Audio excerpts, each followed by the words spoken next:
Hello বন্ধুরা, মধুশ্রী ফ্যাশনে তোমাদের সকলকে অনেক অনেক স্বাগত জানাই। আজ আমি তোমাদের সঙ্গে একটি পা হাতার ডিজাইন শেয়ার করছি। তো বলতে পারো ঘটি হাতা। তো আমি ফলস এমনি নর্মাল যেমন কাটে আমি সেরকম কেটে নিয়েছি এবং আমার পাটি ছোট ছিল, তাই আমি দুটি ভাগ করে এভাবে দুপাশে ভাঁজ করে আমি সেলাই করে নিয়েছি। তো এটি মেন কাপড়, আমি মেন কাপড়ের উপরেই ঘটি হাতাটি করব। আর ভিতরে ফলস যে মাপের হাতা, নর্মাল হাতা যে মাপের ফলস হয় সেই মাপে আমি কেটে নিয়েছি। আমি ঘটি হাতার জন্য মেন কাপড়টি 10 ইঞ্চি এক্সট্রা নিয়েছি, বাদ বাকি আমার মুহুরির মাপ অনুযায়ী আমি এক্সট্রা রেখেছি। তো যেমনটা তোমরা ভিডিওতে দেখছো ঠিক একইভাবে করবে। তো আমি একটি 32 সাইজের ব্লাউজের হাতার ডিজাইনটি বানাচ্ছি। তো আমি এইভাবে কুচি করে নিলাম, দুই দিকে আমি একই দিকে কুচি দিলাম,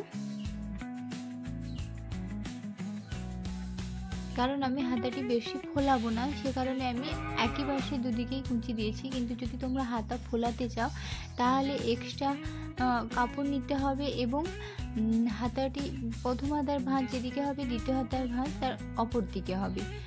তো আমি এরপর ফলস দিয়ে সোজার দিকে ফলস দিয়ে সেলাই করে আমি উল্টে আবার একটি সেলাই দিয়ে নিচ্ছি।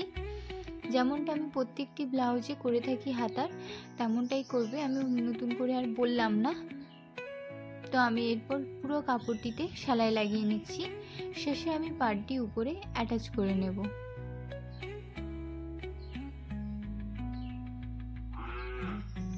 তো শেষে আমি পাড়টি এরকম, যেহেতু আমার পাড় ছোট, আমি মাঝ বরাবর দাগ করে মাঝ থেকে আমি দুদিকে লাগিয়ে নেব। যারা আমার চ্যানেলে একেবারেই নতুন তারা অবশ্যই আমার চ্যানেলটিকে সাবস্ক্রাইব করবে। আর ভিডিওটি যদি ভালো লাগে অবশ্যই লাইক করবে, বন্ধুদের সাথে শেয়ার করতে ভুলবেন না কিন্তু। তো আমার হাতাটি কমপ্লিট হয়ে গেছে।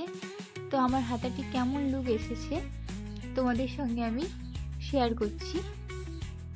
দেখো এইভাবে আমার লুক এসেছে এবং পরার পরও আমার এইভাবে ফিটিংস এসেছে। ভিডিওটি এই পর্যন্ত।